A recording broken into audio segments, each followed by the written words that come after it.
And happy Tuesday, NCAA basketball fans. This is your weekly Trogcast, two really old guys talking men's basketball on the college level. And it's been a wacky world. And before we get into all the madness, we'll welcome, as we always do, my good friend Jim Reaker, the partner here, one of the two really old guys. Jim, what's going on? A little tired this morning. Watched that football game. Did you happen to see that football game last night, Jeff? Oh, my gosh. Well, no, because, as you know, I cut the cord a couple weeks ago. So no ESPN. You went to watch it. Caught a couple of highlights as they were going through. Sounds like it was quite an exciting game. Overtime. Congratulations to Nick Saban and the Tide. Unbelievable. Swing back and forth. Crazy. But two things to say about it. Well, it's crazy just like our basketball season has been lately. And number two, now it really is basketball season. Football's over, I guess, except for the NFL. We'll watch that on the Saturdays and Sundays. But now it seems like NCAA basketball will take its part of the major sports stage, which we love, up until March. Although we didn't have to wait till March to get the madness going this year. No, madness is it. And the past 2 weeks, we've talked about how we've had wacky weeks. And just when you don't think it can get any wackier, number 1, number 2, number 4, number 5 all go down. And in addition to that, in the past 2 weeks, 16 of the top 25 have lost, and 10 of those losses have been to unranked teams. Before we go too deep into it, maybe you can just sort of give us an idea of, what are your biggest takeaways, your biggest surprises from the last week?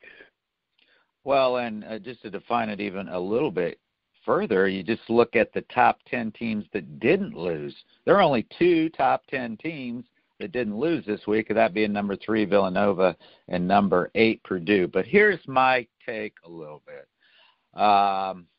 Number 1, all the games were that in the top 5 anyway were on the road. Michigan State lost at Ohio State, Duke lost at North Carolina State, Arizona State lost at Colorado, and Xavier lost at Providence. So I think we're starting to see, especially as we get into, what's that word we use, especially with a couple of the conferences we have that play the double round, it's the grind.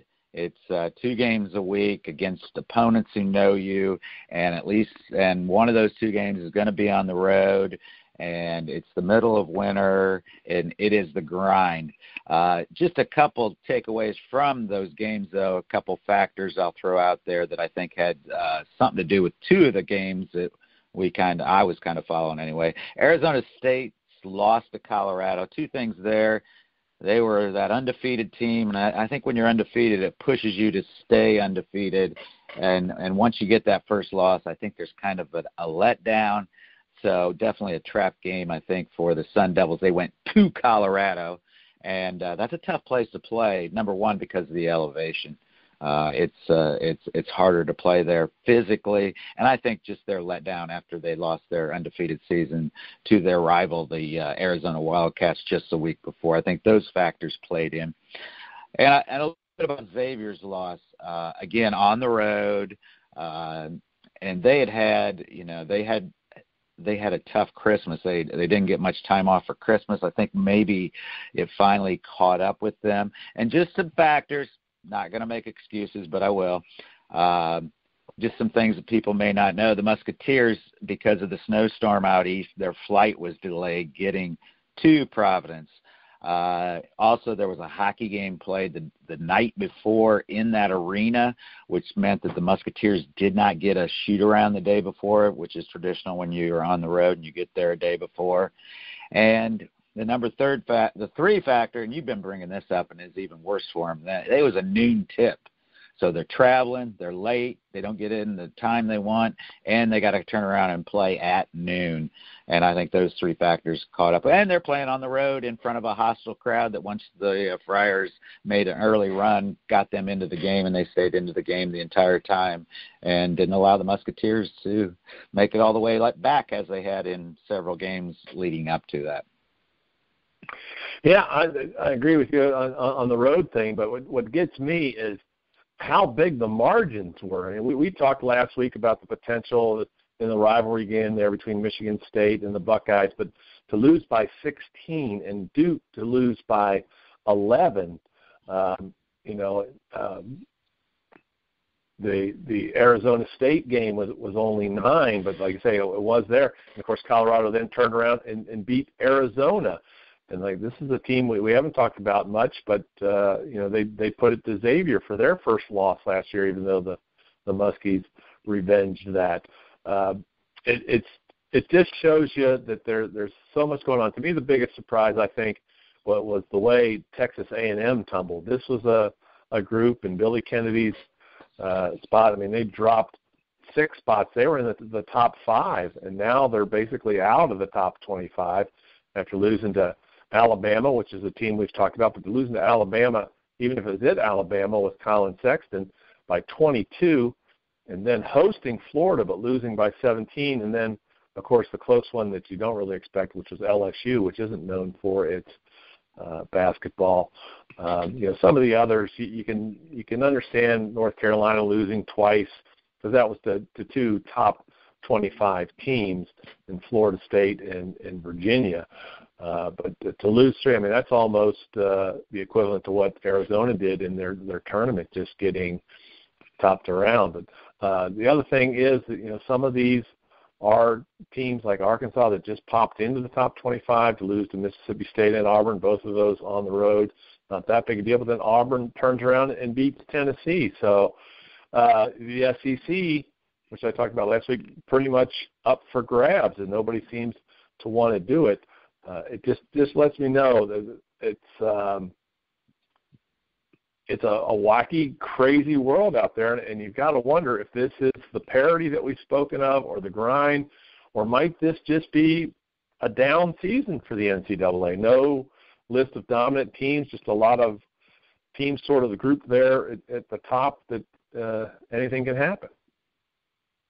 Well, I think it's parity. I think there's more good shooters these days than there used to be, and I think that attributes to the large margins sometimes you see, because when these teams get hot from 3, they can really pile up the points, and they could put an opponent down very, very quickly. One tidbit, I looked into the Texas A&M. There are a couple factors there. Their top leading scorer, DJ Hogg, was suspended for at least a game or 2. They also have 2 other major players who are out with knee injuries. And in that last game they played, they actually had another starter who was sick and could not go. So they've been dealing with some issues that you can understand as part of their downfall. Here, I got a question for you a little bit, not to go off script a little bit, but something I came across, and I think you maybe, because they're in your conference. Here's a couple of real big surprises out there, and it's kind of interesting because I think there's a common thread. Number 1 is Clemson. Clemson's 14-1 right now, and they actually beat North Carolina State and Boston College, 2 of the teams that beat Duke already, and they also have a big win against Florida. And my other team that I came across that really is, again, not getting much press yet, getting a little bit of a ranking, and that's Auburn. In fact, I found out that Auburn, with their big wins this week over Tennessee and Arkansas, number 23 and number 22, became ranked for the first time in 15 years. The Auburn Tigers, they are number 19 this week. But because they were your conferences, if you could go back when you did your previews, Brad Brunell, who is at Clemson, and Bruce Pearl at Auburn, weren't those 2 guys you talked about being on the hot seat and maybe really needing a good season this year to maintain their jobs? Very much so at the time, and that might be what's factoring into it. They haven't had good years. Clemson, they haven't had bad years, but you got to look at, you look at what North Carolina State's doing, and you got to remember they got rid of a very veteran coach who had won for them, and Coach Godfrey just before the end of the season, and they're coming back. I think just about every coach but Coach K in the ACC is on the hot seat just about every year. And Bruce Pearl, of course, has had some recruiting issues in the past, and one of his assistants was supposedly caught up in that FBI scandal. They haven't gone much further with that. So it could be that they heard those thoughts coming out, and the other thing is that they've just been there a few years, and maybe they're finally getting their kids and their system in there. But I agree with you; they're doing good things in what they have. Now with Clemson, they haven't played. Like I said, they do have that 2-point win against Florida at home, and of course they beat Louisville, which could still be dangerous even though they're down. But they haven't played any of the bigger names yet, if you want to call it that, in the ACC. Let's see what happens when they got to play the Dukes and the North Carolinas and the Notre Dames and Miamis. See what happens, and I think they'll find out sooner than they think, because they have to take on North Carolina State this coming Thursday in an evening game, and right now North Carolina State's the Dragon Slayer, and they're going to follow that up with, in a row, Miami, North Carolina, Notre Dame, and UVA. So we're going to find out what Clemson's up to very, very quickly. Auburn is more than a bit of a surprise, but like I just said, the SEC right now is pretty much wide open. Nobody seems to want to step up and take advantage of what's going on. So that one, we're going to have to wait and see where things go. But Bruce Pearl doing a great job there, as he did at Tennessee for many years. And even though he's gone, Tennessee's having a great year. And, those wins against Tennessee and Arkansas, let's see how they build on that. They don't really have to deal with too much, and they didn't have that many challenges in their pre-conference schedule. Alabama on the 17th might tell us something, but they don't play anybody else until they get to Texas A&M in February, and they don't play UK until the 14th. So it's going to be interesting to see how things play out over time. Yeah, and back to your surprises in that Michigan State game, that to me was the biggest upset of the weekend of upsets, because they were back to full strength. Miles Bridges was playing. You kind of looked ahead, and I don't know if it was Michigan State played poorly or Ohio State played maybe better than we thought they were, and I think it's probably a little bit of a combination of both. I think Chris Holtmann really has the Buckeyes playing well. They're actually undefeated in the Big Ten and look like they might have something to say about that Big Ten championship. But you mentioned it was a 16-point loss. I watched the second half of that game. It was worse than that.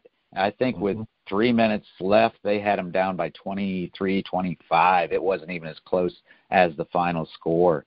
I mean, they just dominated the second half. So it's and even I think I saw an article on ESPN that they kind of said, well, now that Michigan State had settled into the number one spot, they were probably going to be there for a while, because kind of looking at their Big Ten schedule for the next 2-3 weeks out, they didn't see anybody that was going to give them a challenge. But obviously the Buckeyes were up for the challenge, and they did.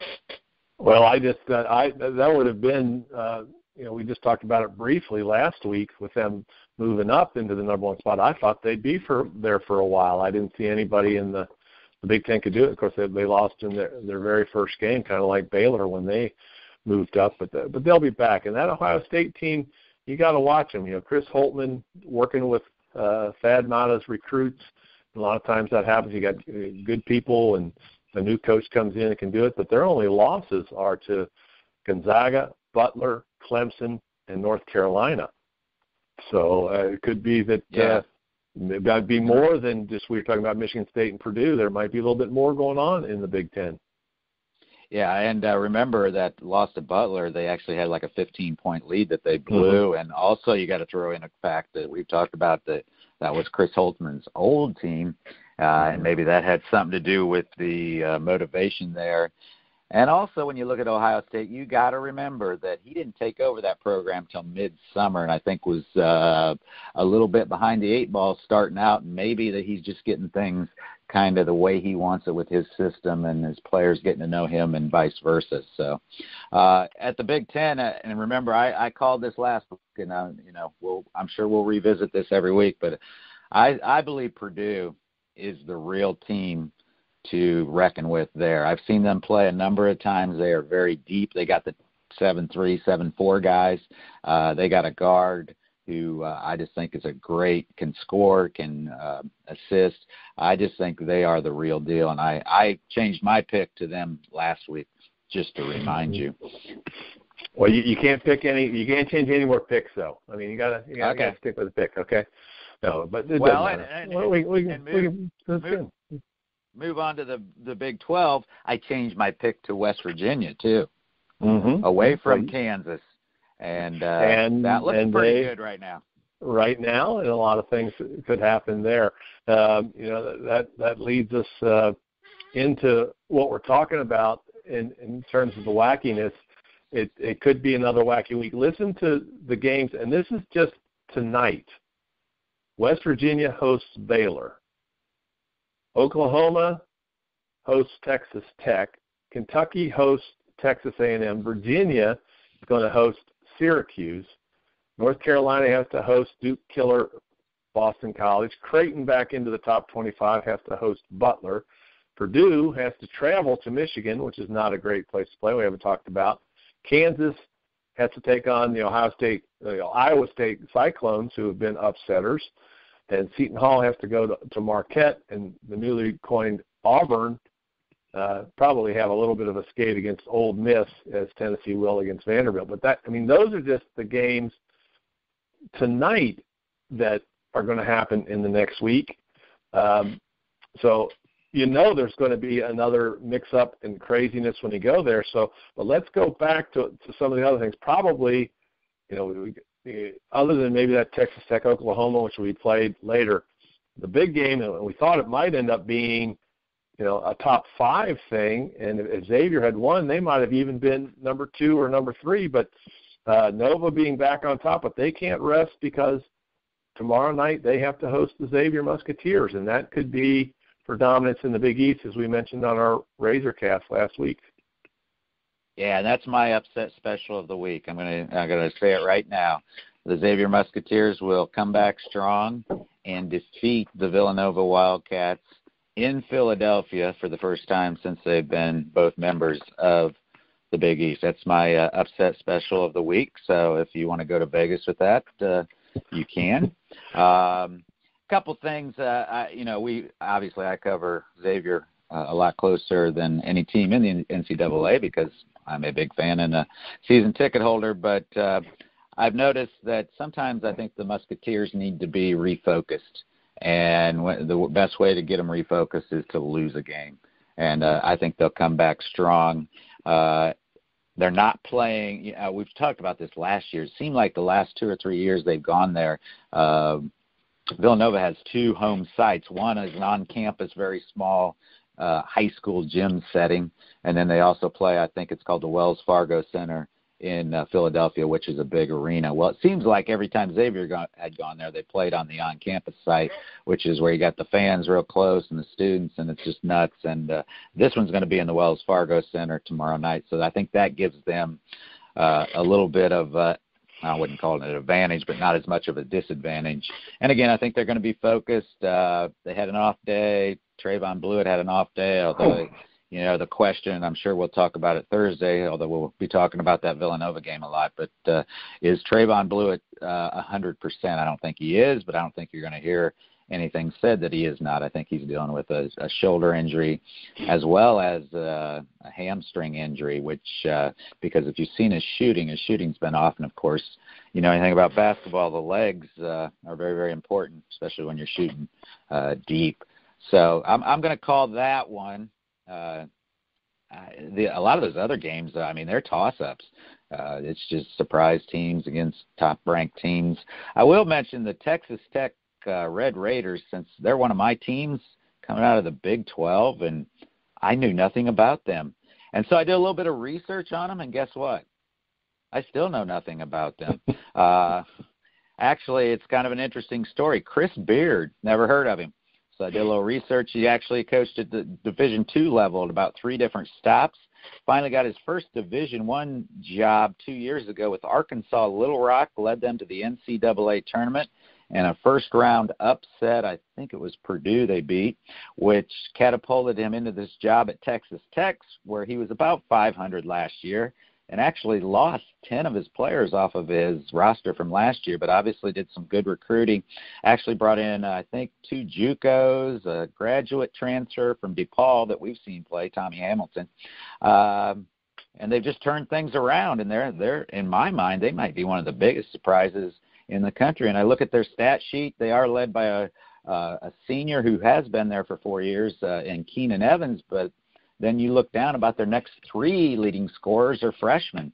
So that's a team to watch, and they're in that big grinder of the Big 12. It'll be interesting to see how long they can continue to come up with the big wins. And, of course, you said tonight they got a big challenge as they go to Oklahoma against Trey Young and the Sooners at Oklahoma.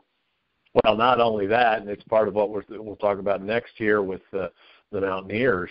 They go to Oklahoma tonight, and then they turn around on Saturday and go to – actually, they host Oklahoma, and then they go to Morgantown to play West Virginia. And that's what you got to ask. West Virginia, they lost that opening game to Texas A&M. They've been tough since then. They've rattled off 14 in a row. But are they going to get caught in the afterglow of moving up to number 2 in that big win against Oklahoma? Because they face a Baylor team which has been kind of quiet, but it's just lurking on the edges of the top 25 tonight. And then they have to go, like I said, they're going to be hosted by Texas Tech. As I said, I had that backwards. They're going to be going to Texas Tech on Saturday, and then they'll come back, and they have to play Kansas on Monday. So rough week for Bobby and the boys. Yeah, and I was a little bit surprised, but maybe not too much because I know how kind of things work. I almost think West Virginia maybe should be the top-ranked team in the country. I mean, again, they lost to what was a very talented Texas A&M team at the time when they were at full strength. It was the first game of the year. It was played in Germany, and since they've reeled off 14 straight wins, and none of them really being very, very close. So, but I know basically what happened was Villanova was ranked higher, and they didn't lose any games during the week, and so and West Virginia had to jump a lot more spots coming up, but they may be the best team in the country right now. And of course, if they can, win those 2 or 3 games they got coming up, and Nova does lose to Xavier as I predicted, then they probably will be the number 1 team in the country. And remember, also I changed my Big 12 pick last week to West Virginia. I won't change it anymore. And again, that doesn't come out of any allegiances because I'm not a real big Bob Huggins fan, although I do respect what he does, because the one thing that they do, and we know they always do, and Bob Huggins' teams have always done, is they play defense. So even if you are not shooting very well, they have a chance of winning because of that pressure defense they play. I haven't seen them very much at all this year. Need to maybe tune them in here soon just to get a feel for them. I did see that Javon Carter, a player for them, is leading the country in steals, and to have somebody from West Virginia leading the country in steals is no big surprise, again, because of the way that Bob Huggins teaches that big pressure, full court defense that they play a lot. Gritty, and it also wears you down. They'll have to see them. The month of January is not going to be kind to them. They started with Oklahoma. Like I said, they got to have Baylor, then go to Texas Tech, host Kansas. They host Texas, then they have to travel to TCU. Then they've got a game with Kentucky in there in sort of a non-conference crossover, and they end with Iowa State. So we'll see what Bobby and the boys can do. I can't imagine that they're going to get through this next week without at least one more loss with the ones they have there, but we'll see.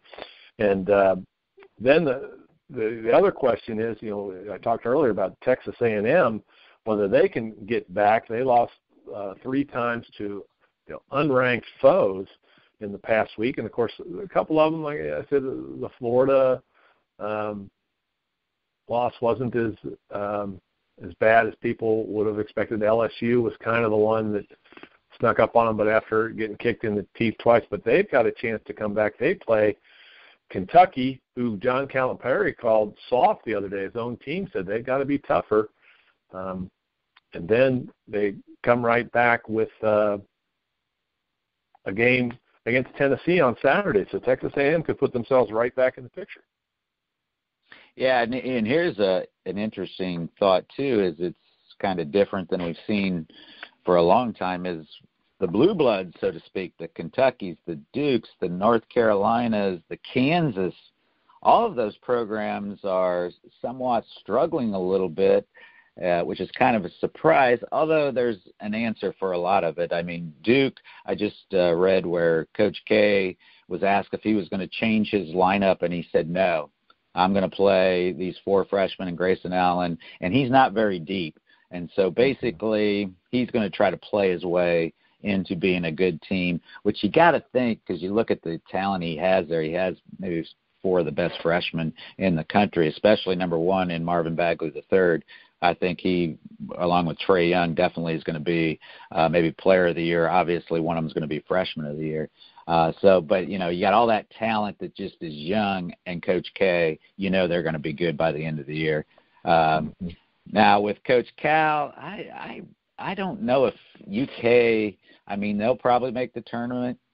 They'll probably finish fairly high up in the SEC, but I don't know if this is a team that's going to go very far. I just don't think he has quite the recruits that he has had in the past. And, of course, with Kansas, they're still waiting, I think, on Billy Preston, who was one of their top freshmen out of L.A. that hasn't been playing because I looked into it. Something happened. He was in an accident on campus, and he's been suspended ever since that happened. There's an investigation going on. His mother still says that she completely believes that he's going to play at some point this year, so they're waiting on him. They're a little bit thin, so there's an explanation for that. I'm not sure about North Carolina. I haven't watched them all that much to say what's going on with them. Maybe you know more and following the ACC. I think it's just growing. It's the afterglow of winning the NCAA. It's having that target on their back. It's taking out a couple of very strong players and trying to replace them with newbies. But, Roy Williams is going to have them there at the end, but they're going to struggle, and there's going to be ups and downs no matter how you look at it. But I'm with you. I think it's good that we've got some of these maybe not as well-known names. But let's look at also, when you look through the top 25, there aren't many names there that you don't see regularly. Like you mentioned, there's an Auburn in there. There's a Tennessee that's snuck in there we haven't seen for a while. But you even look at the next 5 or 6 teams that are getting votes. It's Notre Dame, Florida, Texas A&M, Ohio State, Rhode Island, Michigan, Baylor, Nevada. There's no mid-major popping up there like Butler did a few years ago when it did its back-to-back Final Fours, or Wichita State and how they've emerged. They're used to being there now, and they're up to a tie for number 5. So I think it is just sort of a new world, and with the one and dones and needing to come back from the same thing year after year after year rather than be able to build a squad over 3 or 4 years, even though you keep some elements of it, you're going to see some ups and downs. But I agree with you. They're all going to be there at the end. It's a matter of how strong they are and how much they beat up on each other going through this. And that sort of leads me to a couple other things, which is, who might be the upsets going forward. You've got, Creighton, who's just snuck into the top 25. Of course, they have to host Butler, and then they come to Cincinnati for Xavier on Saturday. Could a couple wins there, really move the Blue Jays up. You got Oregon, who's been kind of quiet out there in the Pac-12, but they've got Arizona State and Zona come up, and they pull a double win like Colorado did, and suddenly the Pac-12 is super wide open. Or it could, is North Carolina going to be another Dragon Slayer because it's got the UVA coming to see them on Sunday. So it just, like I said, the insanity is going to continue. Yeah, it makes for some great games. Yeah, I just perusing the top 25 here. Basically make this analysis of the top 25. 23 of them, I believe, are from what we call the Power Six in basketball, and the only ones not are Wichita State, and we've known Wichita State has had a great program for a few years, just playing in the American for the first time this year. That'll be interesting. Them and UC are going to hook up. Actually, I went over them. UC, I guess, yeah, actually they're from the American, whether you consider that part of the and then part of the Big Six, I don't know. But then also Gonzaga, runner-up last year. They're not a surprise to be sitting there in the top 25. So yeah, Notre Dame Notre Dame just lost one of their big players for maybe the season, broke his foot or ankle. I'm thinking Colson. But that has surprised me when I was looking through it this morning. Notre Dame isn't even in the top 25.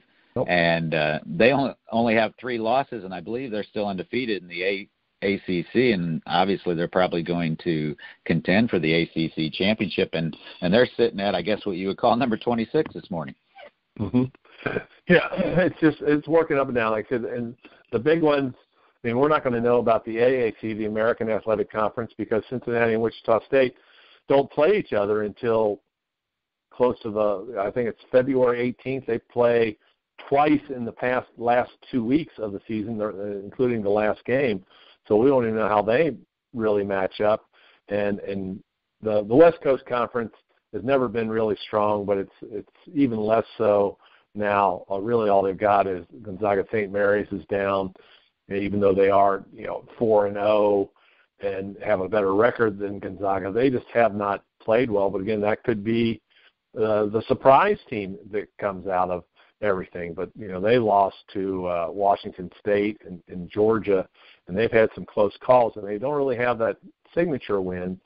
And the rest of that league, it just there's not much to it. There's some big names from the past like BYU and San Francisco, but those are past names. They're just not doing it. So it does come down to the Big Six, but also when we get to the NCAAs, and we're still a couple months away from that, you got to remember that's where they sort of inbreed and fight with each other about places, because a lot of these other conferences have to get their automatic bids.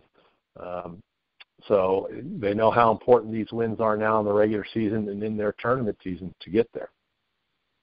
Yeah, and just a final thought on the different leagues. The Pac-12, I guess they are called now, they've probably been the biggest disappointment. Of course, Arizona having that skid there right around Thanksgiving kind of dropped them down. They probably were the top team out of there coming out of the preseason.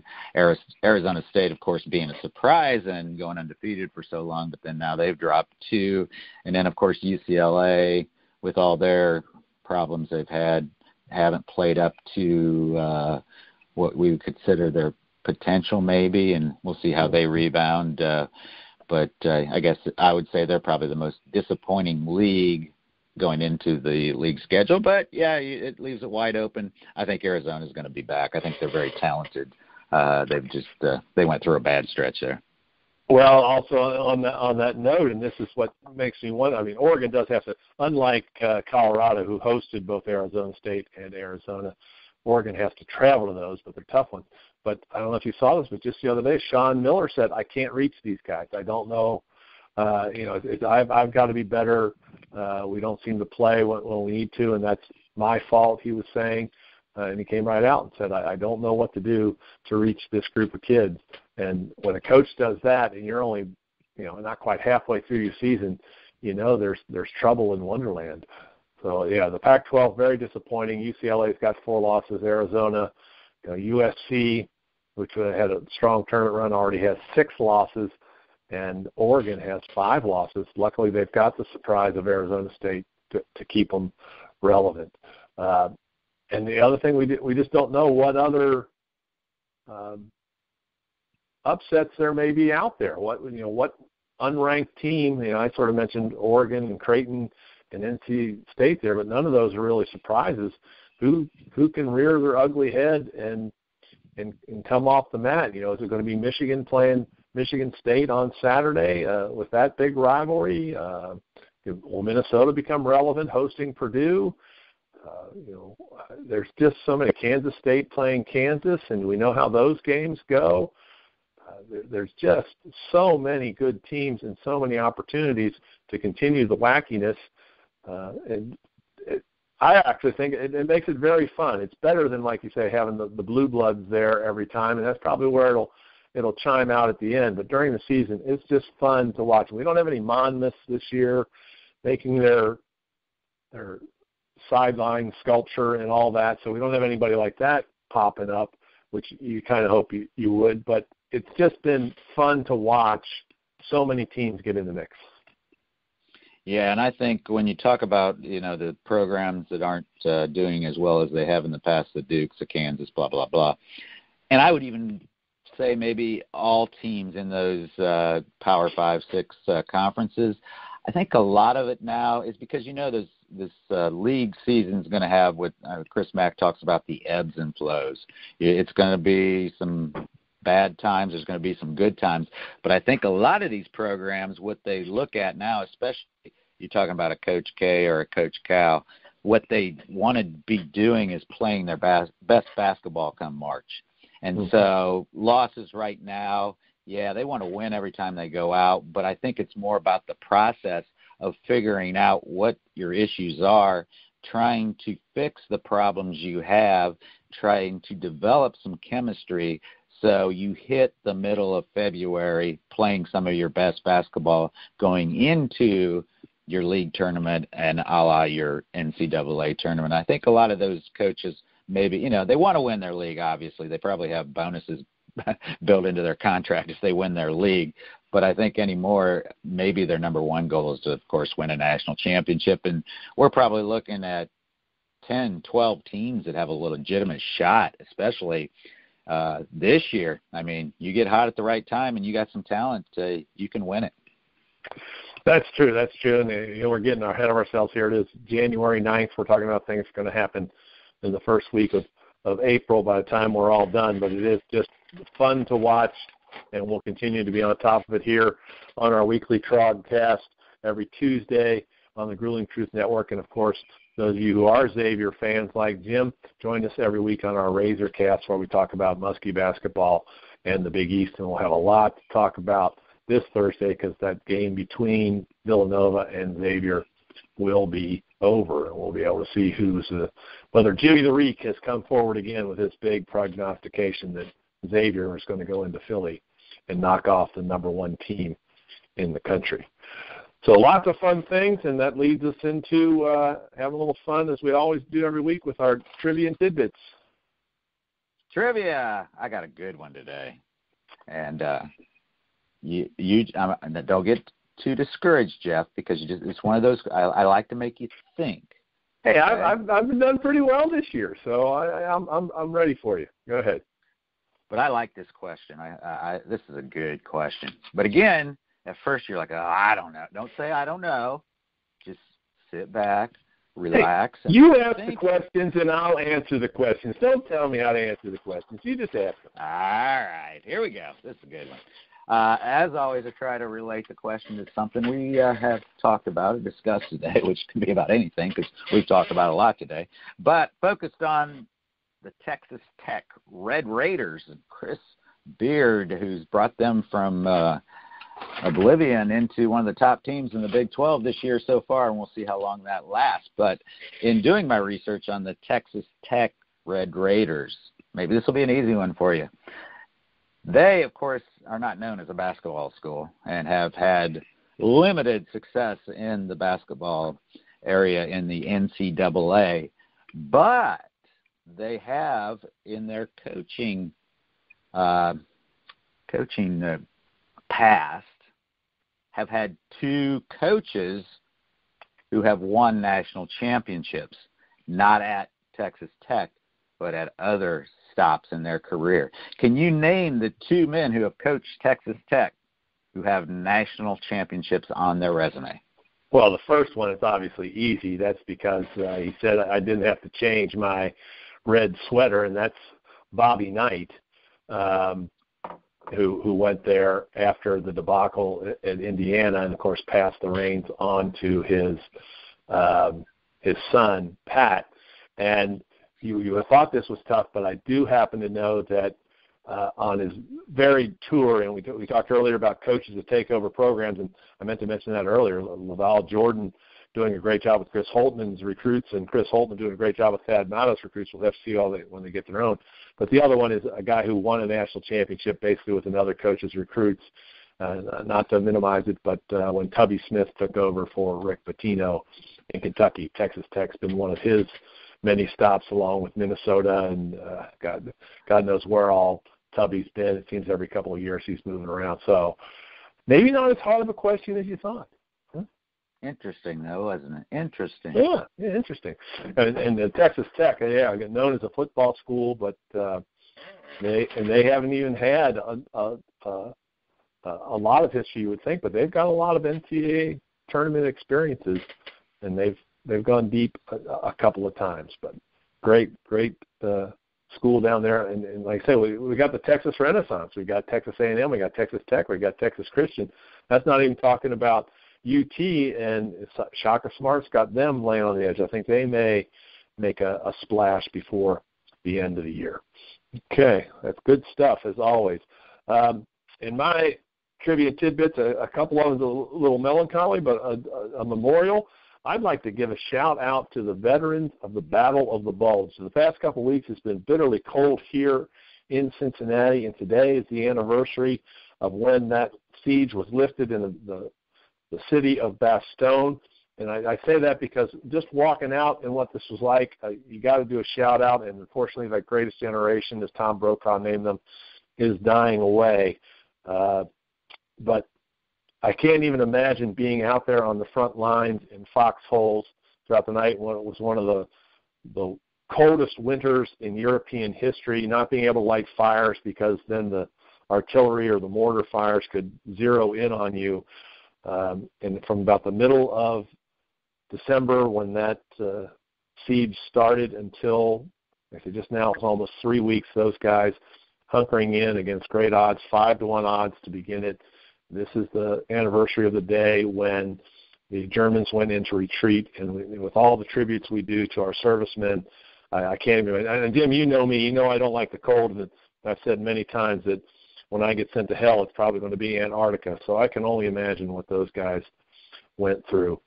And then on a more positive note, our second tidbit, we've got Shawnee Davis making his 5th Winter Olympic team in speed skating. And if you don't know this name, you should. He's one of the few African Americans that speed skates, and he has won 2 gold medals. Again, like I say, this is his 5th one. He was an alternate on the Salt Lake City squad. He won the gold in the 1,000 meters and silver in the 1,500 meters in Turin, and turned around and did the same thing in Vancouver in 2014. Made the team for Sochi, but only finished 8th in the 1,000 meters, and he is back on the squad at the age of 35, which is ancient when it comes to speed skating. And I got to give a special shout-out because we share a birthday of August 13th. And many people may not know because the movie's coming out this summer, the sequel, The Incredibles 2, but he is supposedly one of the models for the character Frozone in The Incredibles, which came out in 2004, and they're going to have another one voiced by the always great Samuel L. Jackson. So good luck, Mr. Davis. We hope you do fantastic over there in South Korea, Pyongyang, and that'll be opening up in just a couple of weeks. As always, we'll be back on Tuesday for our next Trogcast, and join us on Thursday for the Razorcast. Any final thoughts before we sign off there, Mr. Reaker? No, just let's watch the games and see what happens. All right. We'll see you next Tuesday.